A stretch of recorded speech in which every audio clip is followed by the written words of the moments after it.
this is the problem number 11, which is suppose x1, x2, xn belongs to Rn are linearly independent vectors. We define a matrix A is equal to Aij, where Ij belongs to this region, which entries as Aij is the inner product of xi and xj. We need to find which of the following statement is correct. A is positive definite, A has at least one negative eigenvalue, determinant of A is 0, and A is not invertible. Now moving on to the solution. We know that for any matrix A n cross n to be positive definite, okay, Z transpose AZ must be greater than 0 for all Z not equal to 0, where Z is an n-dimensional vector. Now we will see for matrix A what is the Z transpose AZ. So Z transpose AZ can be written as Z transpose into AZ.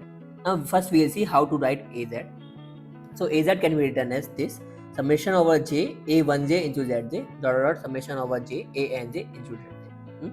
How this can be written as? This can be written as this. Let's say A be an n cross n matrix A11, A12, dot A1n, and Z be an n-dimensional vector.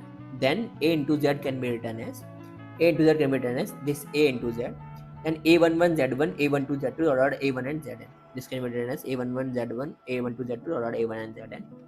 And hence if we see, this can be written as summation over J A1J Zj, or similarly summation over J Anj Zj.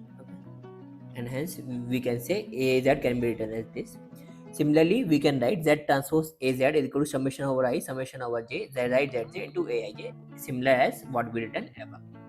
But we know that Aij is inner product of xi and xj, and hence replacing Aij with inner product of xi and xj, we get this. But we know that since inner product is homogeneous, which means taking Zi and Zj inside the inner product term, then we'll get is the inner product of summation I Zi xj with inner product summation j Zj xj. Since here I and j, both I and j varies from 1 to n, and these both I and j are dummy variable, and hence we can replace j with I or I with j. It does not change the sum.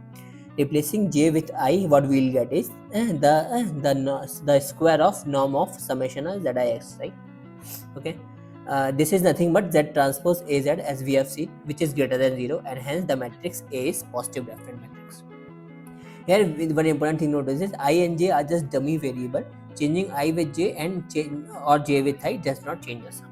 Okay, here what we'll get A is positive definite, and we know if A is positive definite, then A is symmetric, all eigenvalues are positive, determinant is greater than 0, and A is invertible.